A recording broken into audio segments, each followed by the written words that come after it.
After I published this book, or a set of 2 books as 2 volumes, I was a little disappointed. I thought, oh, people are going to grab this and be interested. Well, it didn't happen. It sat on library shelves and nobody heard of it, nobody was interested, and I was a little disappointed.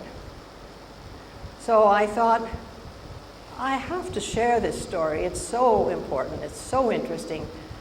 And what can I do to make it more interesting or more appealing to a modern audience? And I got the idea, going back to those shadows that were on the wall behind the singers, that maybe I should animate the story. And I got very lucky. I found a man whose grandfather was a singer of the story. His name is Ravichandran Arumugam.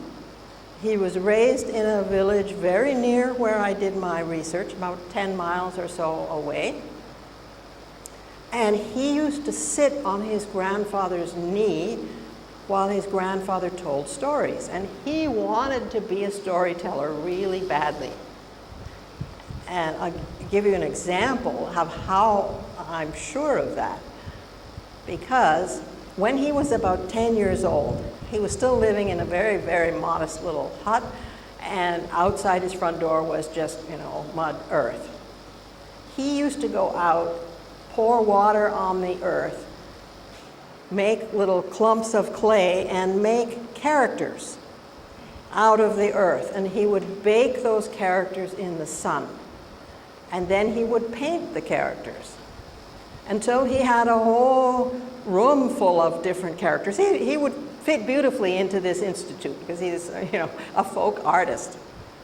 And then he would call his friends, and he would tell stories by moving his characters around near his front doorstep as if it was a stage, and his friends all enjoyed listening to his stories. So from a young age, he badly wanted to be a storyteller like his grandfather. But by the time he was old enough to have to go and make a living on his own, you couldn't make enough money any longer as a storyteller in the way his grandfather had done. And meanwhile, he was from a poor family, and his parents said, go to accounting school, we'll send you to accounting school when you need to make money. So he went to accounting school for a few months in Velicoville, and he hated it. He said, numbers and calculations, this is not for me. I want stories. So he actually ran away, went to Chennai, and somehow he found an older man who could teach him animation. He learned enough animation to be hired by a couple of small kind of graphic houses, and then he got noticed, and he was eventually hired in Bangalore by Jadu, which was a company in Bangalore that did outsourced work for Disney. And he was doing quite well at Jadu. But when I went to see him, he was animating stories about North America. He had no idea about North America. He wasn't very interested in North America. He wanted to tell his grandfather's great Anandmar story. Well, Disney wasn't interested. So I said to him, maybe we can make a team. I'll see if I can get you a visa to come to Canada. If we succeed, I can't pay you a lot of money, but I can give you the satisfaction of animating your grandfather's story, because you want to animate it and I want to see it animated. So he came, and we worked together for nearly 10 years to animate the story. It's a big job to do good animation. And I live out in the countryside. I don't live in the city of Toronto, which maybe was a lucky thing, because all the students who go to animation school are in Toronto. And they all think they're just the greatest thing. They know everything. And they didn't give me a lot of respect because I'd never been to animation school. So they were not very easy to work with. And anyway, I couldn't afford them, and it was too far to travel. So Ravichandran and I went to some local high schools where they were teaching computers. And we found a couple of students who were, graphically creative and very eager to learn. And we said, okay, come and work with us and be Ravichandran's assistants. So we got 4 or 5 young students that way, and they were much easier to work with because they were eager to learn and they didn't think that they were the greatest thing. They knew that they needed to learn. And several of them went on into Indian studies afterwards because they got very interested in India after learning so much about this story. So finally, after nearly 10 years, we finished the 13 hours of animation. And we were also very lucky that the animation software that we used had been created in Canada. This was called Toon Boom at that point. And the CEO of the company was a woman who loved India. So when I told her that I wanted to use her software to animate a story from India, she was very generous and she let our little foundation have the software for free without having, because it was very expensive. So I got lucky there too, with very good software that she was able to give us for free. So that story was animated, and I can show you, I had a little bit playing before, I can show you some more of it. 13 hours in 26 episodes. Each episode is about a half an hour long. And that was done on purpose so that it could be shown on television and fit the half-hour slots. And it was broadcast twice in Canada, once in English and once in Tamil. And it was broadcast once in India in Tamil on Tandi TV. So that was a big step and got quite a few people interested in the story.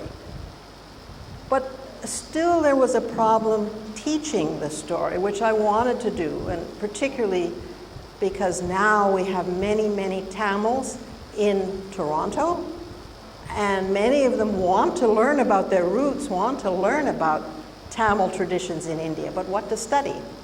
So this story is a good thing to study. But studying from video is difficult, especially difficult for the teacher, because the teacher wants to go back and forth and say, consider this scene. Now look at this scene. See what changes, what doesn't change, see what the dress is, see what the background is, and get the students to pay attention to the details. Well, in video, you can't do that very well because it flies past you at such a fast rate. By the time you think of what you want to ask, that image is long gone and some other image is playing. So I thought maybe I should make some graphic novels. And then graphic novels can be used by teachers because you can refer to the pages and turn back and forth and they don't fly past you. Fortunately, we had done the animation by good luck, really, rather than anything else, in high definition. That turned out to be really important because as you who work, some of you, I hope, in digital graphics, high definition is very, very sharp. And you have 30 frames a second in animation. So I had my choice, 26 episodes, 13 hours, 30 frames a second, millions of frames. So I could choose the frame that I wanted to illustrate the story with and put that into a graphic novel with ease. It was actually quite simple to create the graphic novels. It took less than a year, and I had one talented local student who did most of the layout of the images and the balloons. And so now we have animated version and we have the graphic novel version. Oh, I forgot to tell you, this is a kind of an analytic book that I did about the story fairly early on. And You might be interested in the title of the book. Why did I call it Three Twins? That's kind of illogical because in English you have twins, they're two, and if they're three, you call them triplets. I chose the title Three Twins on purpose for its ambiguity because I've never been very happy with the name of the story that's common in Tamil, Ananmar Kadai, or else Ponnansankar Kadai. Either one of those names is popular. They both focus on two brothers in the third generation who are twins. Neither of those titles talks about the sister, the Tangal of the two boys. She is very important. I would almost go out on a limb and say she is the most important character behind the scenes, but she's very influential. And she's also given a lot of respect in shrines and in ritual. So I wanted to find some way to get away from just focusing on the two boys. And this was my first attempt, saying three twins. Is it two? Is it three? You know, to make people think. But later, now, in the animation and in the graphic novels, I've chosen the term Ponnivela Nadu. Why? Because it's really just like peasant society in Congo. The Ananmar story is about a Nadu, and it's Ponnivela Nadu. And the poets, the singers, have beautiful songs about Ponnivela Nadu. They go on and on about the beautiful crops and the rain and the richness, a little bit exaggerated maybe because the area is actually quite dry, but beautiful songs. And Poni is a name, as you probably know, for the Kaveri River, and you could translate it as the Golden River. So essentially it's the story of the banks of the Golden River. And I like that because it's very inclusive and it includes all the people in the story and all of the geography in the story.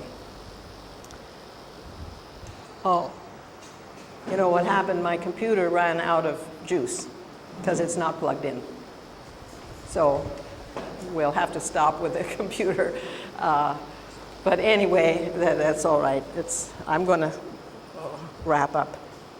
No, it's the battery's down. I should turn it off.